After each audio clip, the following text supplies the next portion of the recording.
Hello everyone. Today we are going to discuss pricing policies and strategies. देखिए, मूल्य निर्धारण की बहुत सारी नीतियाँ और व्यू रचनाएं स्ट्रेटजीज होती हैं। तो उनमें से जो कुछ प्रमुख नीतियाँ हैं, जो मेन स्ट्रेटजीज हैं, हम उन्हें यहाँ पर डिस्कस करेंगे। सबसे पहला है the first one is new product और मार्केट एंट्री स्ट्रेटजीज, यानी ऐसी स्ट्रेटजीज जो नए प्रोडक्ट को मार्केट में एंटर कराने से रिलेटेड होती हैं।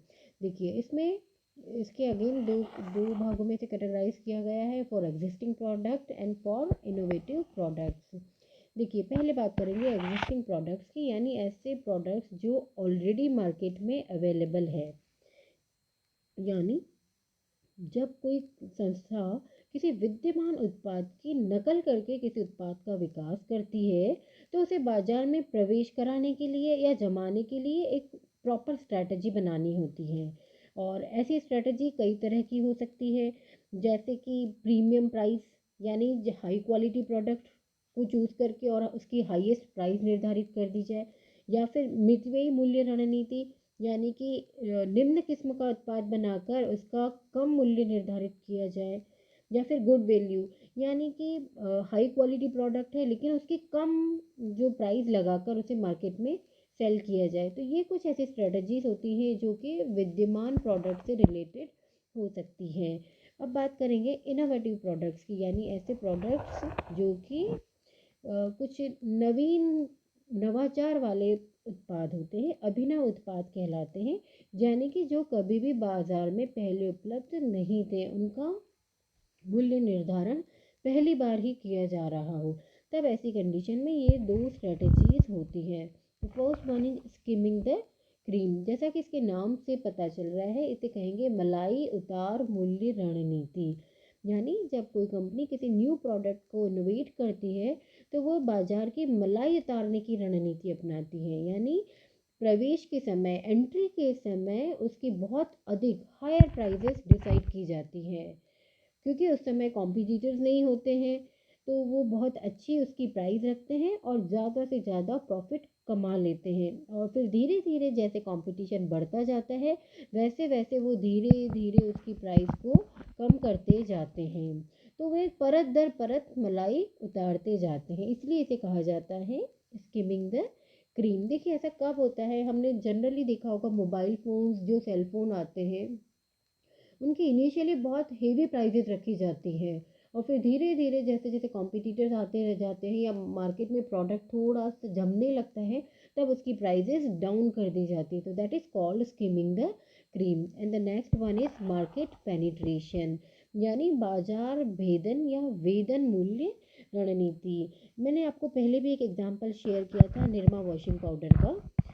ये उस ज़माने की बात है जब मार्केट में सर्फ एक्सेल और एरियल जैसे प्रोडक्ट बहुत इस्टेब्लिश्ड ब्रांड माने जाते थे और बहुत हेवी प्राइस में आते थे, जिसने हाई एंड जो कस्टमर्स होते हैं उनको प्रोजेक्ट करके वो प्रोडक्ट बनाए गए थे।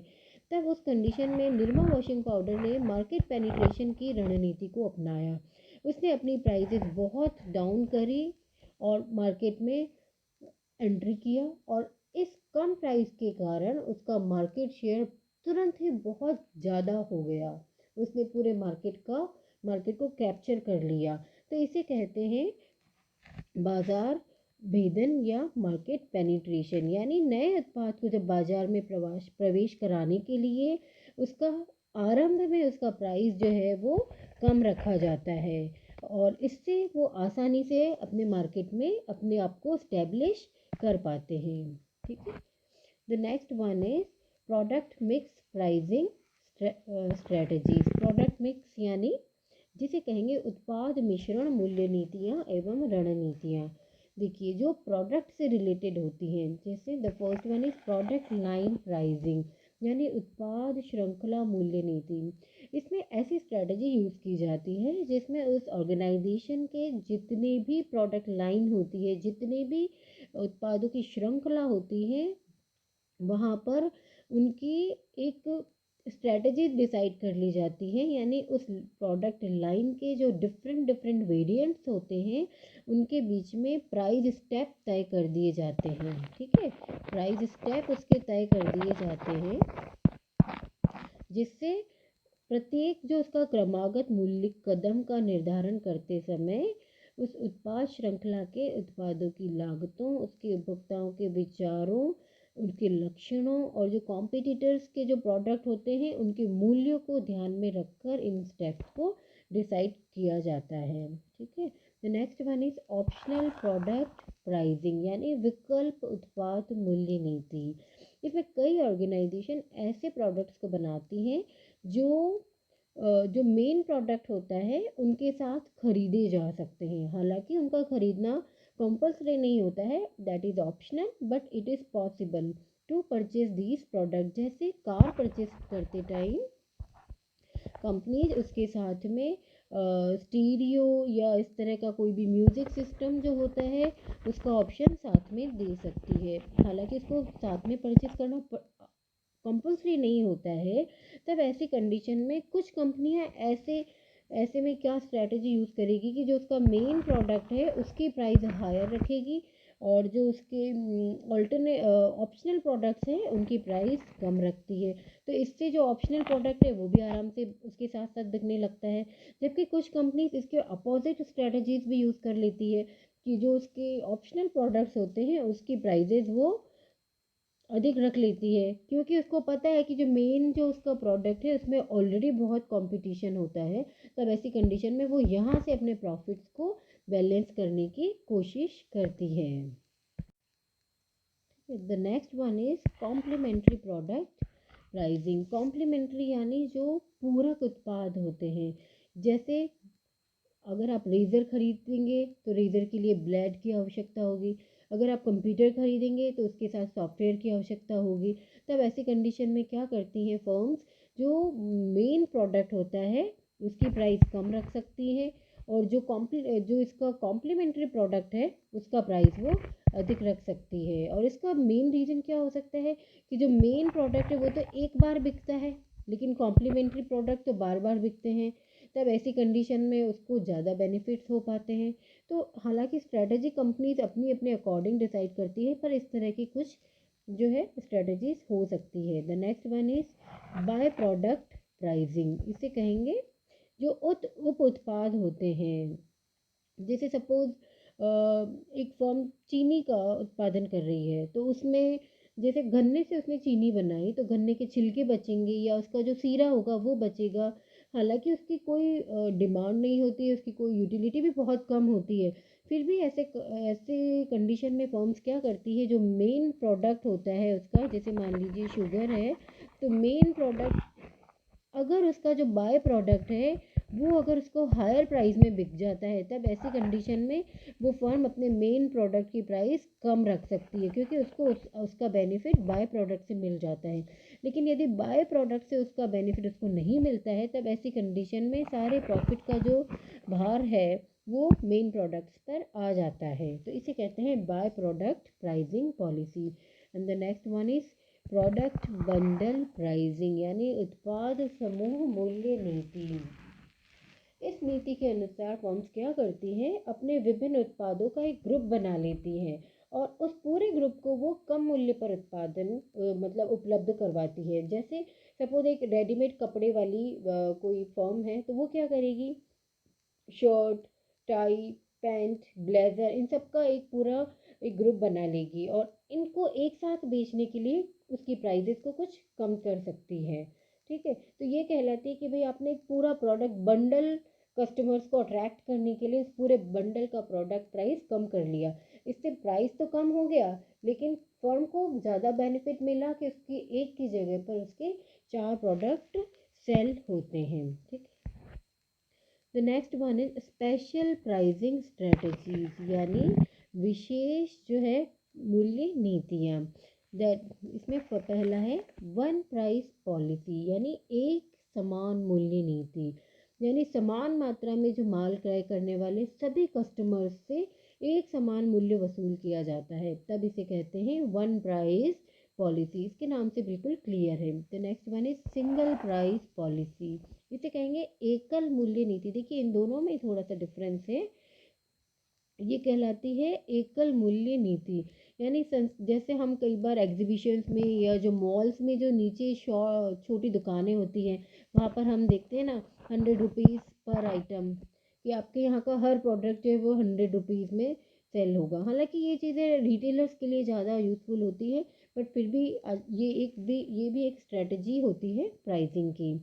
The next one is price lining policy, यानी एक संस्था जो क्या करती है, अपने सभी प्रोडक्ट्स को कुछ ग्रुप्स में बांट देती है, कुछ वर्गों में बांट देती है, और प्रत्येक वर्ग के उत्पादों का एक मूल्य निर्धारित कर देती है। जैसे सपोज एक स्पोर्ट्स मटेरियल की कोई शॉप है, तो वो क्या करेगा, शॉपकीपर जितने जूते हैं, उसके टी शर्ट्स हैं, रैकेट्स हैं, सॉक्स हैं, इन सब के अलग अलग डिफरेंट डिफरेंट उनके ग्रुप्स बना देगा, और उनके पर्टिकुलर ग्रुप्स के लिए वो एक विशेष मूल्य निर्धारित कर देगा। अब उस कंडीशन में उस ग्रुप में से आप कोई भी चीज़ परचेज करें तो वो आपको उस फिक्स पर्टिकुलर प्राइस पर मिल जाएगी। The next one is odd pricing policy, यानी विषम या अनोखी मूल्य नीति। इसके अनुसार जो है प्रोडक्ट का प्राइस कुछ ऐसा ऑड रखा जाता है। एक्चुअली ये एक क्या साइकोलॉजिकल प्राइसिंग पॉलिसी है। जैसे सपोज एक प्रोडक्ट का प्राइस रखा गया 199, तो कस्टमर के दिमाग में आएगा कि भाई ये तो 100 से रिलेटेड है, और वही जबकि उसका प्रोडक्ट का जो प्राइस है वो 200 रुपीज़ से मात्र 1 रुपया कम है। तो ये this is again a psychological issue, ये कहलाती है विषम या अनोखी मूल्य नीति। The next one is flexible pricing policy, यानी लोचशील या परिवर्तनशील मूल्य नीति। देखिए ये भी रिटेलर्स जो होते हैं उनके द्वारा ज़्यादा यूज़ की जाती हैं। वो क्या करते हैं, जैसा कस्टमर होता है, जैसे उसकी कैपेसिटी होती है, या जैसे उसके साथ उसका रिलेशन होता है, उसके अकॉर्डिंग वो उस प्रोडक्ट का प्राइस तय कर देते हैं। And the next one is leader pricing policy, यानी जो लीडर होता है, फुटकर व्यापारी जब अपना बिजनेस स्टार्ट करते हैं, तो वो क्या करते हैं, शुरुआत में कुछ प्रोडक्ट्स का प्राइसिंग जो है वो कम रखते हैं। तो this is called leader price policy. इसमें क्या होता है, जो मेन उसका प्रोडक्ट होता है उसकी प्राइस कॉस्ट से भी कम रखी जाती है, लेकिन उससे वो अपने कस्टमर को अट्रैक्ट कर पाते हैं, और फिर दूसरे प्रोडक्ट में वो अपना बेनिफिट कर लेते हैं। ठीक है। The next one is price adjustment strategies, यानी मूल्य समायोजन व्यू रचनाएं। देखिए इसमें ये जो है ये मूल्यों से रिलेटेड है। ये अपने कस्टमर्स को किस प्राइस पर अपने कस्टमर्स को अट्रैक्ट कर सकती है, उसके लिए क्या जो है फर्म एडजस्टमेंट कर सकती है, ये उनसे रिलेटेड है। ठीक है। The first one is discounts and allowances, यानी जो भी बट्टे या जो भी भत्ता दिया जाता है, अपना जो फर्म क्या करती है, जो उसके आधारभूत मूल्य होते हैं उनमें कुछ एडजस्टमेंट करके वो कस्टमर्स को बेनिफिट देने की कोशिश करती है। देखिए कैसे कर सकती है, कैश डिस्काउंट, यानी यदि आप डायरेक्टली कैश पे कर रहे हैं उस प्रोडक्ट को, तो कंपनी सपोज आपको दे सकती है कि अगर आप कैश पेमेंट करेंगे तो आपको 2% डिस्काउंट मिल जाएगा, और अगर आप बाद में पेमेंट करेंगे तो आपको पूरा पेमेंट करना पड़ेगा। तो ये कहलाता है cash discount. The next one is quantity discount, यानी कि सपोज फर्म जो है वो कह दे कि सपोज अगर आप 100 बुक्स खरीदेंगे तो आपको 10% बेनिफिट मिलेगा, डिस्काउंट मिलेगा, लेकिन अगर आप 200 बुक्स खरीदेंगे तो आपका जो डिस्काउंट है वो 15% कर दिया जाएगा। तो मात्रा के अनुसार जो डिस्काउंट दिया जाता है that is called quantity discount. The next one is functional discount, यानी ऐसे जो डिस्काउंट उन मीडिएटर्स को दिए जाते हैं जो किसी तरह का स्पेशल काम भी कर लेते हैं फर्म के लिए। जैसे सपोज वो माल का स्टोरेज भी कर लेते हैं, या फिर माल के जो रिकॉर्ड रखने का जो काम है उसका भी काम वो कर लेते हैं। तब ऐसी दिशा में उन्हें थोड़ा एक्स्ट्रा जो है वो फंक्शनल डिस्काउंट दे दिया जाता है। नेक्स्ट है सीजनल डिस्काउंट, जैसे मौसमी बट्टा जिसे कहते हैं। जैसे हमारे यहाँ पर हम जनरली देखते हैं अगस्त में या राखी के आसपास लगभग सब जगह सेल लगती है। कई बार ऐसा भी होता है कि बेमौसम की जो चीज़ें होती हैं उनको परचेज करने के लिए भी डिस्काउंट दे दिए जाते हैं। इवन एयरलाइंस में तो ये बहुत ही ज़्यादा देखने को मिलता है कि जब सीज़न नहीं होती तब वो डिस्काउंट ऑफर चला देते हैं कस्टमर्स को अट्रैक्ट करने के लिए। ठीक है। ऐसे अलायंसेस, यानी किसी तरह के भत्ते या छूट जो मूल्य में से कटौती करके उन्हें दे दिए जाते हैं। नेक्स्ट इसका सेकंड प्राइस एडजस्टमेंट स्ट्रेटजी का सेकंड पॉइंट है डिफरेंशिएटेड प्राइसिंग पॉलिसी, यानी विभेदात्मक मूल्य नीति। यानी किस तरह से भिन्न भिन्न ग्राहकों से भिन्न भिन्न परिस्थितियों में क्या जो है फर्म अपनी प्राइसिंग पॉलिसीज अडॉप्ट करती हैं। देखिए इसमें the first one is customer differentiation, यानी कि जैसे आप एग्जांपल से समझिए, जैसे हम सपोज ज़ू में जाते हैं तब वहाँ पर स्टूडेंट्स के लिए अलग चार्जेस होते हैं एंड और एडल्ट्स के लिए अलग चार्जेस होते हैं, तो ये कहलाता है कस्टमर डिफरेंशिएशन। नेक्स्ट है प्लेस डिफरेंशिएशन, यानी सपोज हम अगर सिनेमा हॉल में जाते हैं तो बॉक्स एंड बालकनी की जो अलग अलग प्राइजेस होती हैं तो वो कहलाती है प्लेस डिफरेंशिएशन। नेक्स्ट है टाइम डिफरेंशिएशन, यानी जैसे सपोज आप छुट्टी के दिन उस प्रोडक्ट को यूज़ करते हैं या दिन या रात में अगर उस प्रोडक्ट को यूज़ करते हैं या उस सर्विसेज को यूज़ करते हैं तो उसकी रेट्स में डिफरेंस आता है। जैसे हमने जनरली कई बार देखा होगा कि टेलीफोन की रेट्स जो होती हैं वो अलग अलग होती हैं, मैसेजिंग की रेट्स भी अलग अलग होती है, तो that is called time differentiation policy. The next one is psychological pricing policy. Psychological pricing policy में कस्टमर की जो है उनके मस्तिष्क को प्रभावित करने वाली ऐसी रणनीतियों का चयन किया जाता है। जैसे हायर प्राइजेस बेटर क्वालिटी, यानी प्राइजेस अधिक रखे जाते हैं ताकि कस्टमर को ये विश्वास हो जाए कि उसकी जो क्वालिटी है वो बेटर है। या फिर रेफरेंस प्राइसिंग को अडॉप्ट किया जा सकता है। इसमें क्या करती है फर्म कि मूल्य निर्धारित करने के लिए जो पुराने तथ्य होते हैं या वर्तमान घटनाएं उनका जो है रेफरेंस वो ध्यान में रखती है और इसके हिसाब से वो प्राइजेस को डिसाइड करती है। या फिर ऑड प्राइसिंग, जैसा कि हमने आपको पहले भी बताया, किसी तरह का अनोखा जो है विषम तरीके से उसका मूल्य रख लिया जाता है, जैसे 199। ठीक है। The next one is promotional pricing policy, यानी संवर्धनात्मक मूल्य नीति। इसमें किसी न किसी तरीके से उसका मूल्य जो है वो जो सूची मूल्य होता है उससे भी कम कर दिया जाता है और कई बार जो है वो कॉस्ट से भी कम कर दिया जाता है। कॉस्ट से भी कम करके और उस प्रोडक्ट को अधिक से अधिक बेचने पर ज़्यादा फोकस किया जाता है, तो ये कहलाता है promotional pricing policy. The next is utility pricing policy, यानी उसका क्या उपयोगिता मूल्य है, यानी उत्पादों का मूल्य उनकी उपयोगिता के अनुसार निर्धारित किया जाता है। ठीक है। And the next one is geographical pricing policy, यानी उसके जो भौगोलिक घटक होते हैं उनके अनुसार मूल्यों की नीतियाँ बनाई जाती है। जैसे अगर आपने प्रोडक्ट फैक्ट्री आउटलेट से उठाया है तो उसकी प्राइस क्या रहेगी, या फिर प्राइजेस जो है वो डिलीवरी के अकॉर्डिंग भी ले लिए जाते हैं कि समान सुपुर्दगी मूल्य नीति जिसे कहते हैं कि इस मूल्य में विक्रेता सभी क्रेताओं से माल का बिल्कुल सेम प्राइस, एक समान मूल्य तथा भाड़ा वसूल करता है, चाहे माल दुनिया में कहीं भी सुपुर्द किया जाना हो। तो इसमें भाड़े की जो राशि होती है वो भी औसत आधार पर निर्धारित कर दी जाती है। तो इसके रिजल्ट क्या होते हैं कि जो कस्टमर दूर होते हैं उनके लिए माल सस्ता पड़ जाता है, जबकि जो नज़दीक के जो कस्टमर्स होते हैं उनके लिए माल महंगा पड़ जाता है। जैसे एग्जाम्पल के लिए देखिए, मारुति कार का जो है प्राइस, जो सुपुर्दगी मूल्य है वो सभी स्थानों पर एक समान ये लोग डिसाइड कर लेते हैं। और जोग्राफिकल में एक और जो है आपका इंटरनेशनल प्राइसिंग पॉलिसीज़ भी इसमें शामिल हो जाती है। तो कई संस्थाएं जो होती है पूरी दुनिया में समान मूल्य नीति अपनाती है, और लेकिन एक्चुअली प्रैक्टिकली ऐसा पॉसिबल नहीं हो पाता है। तो ये थी कुछ important pricing policies. Thank you.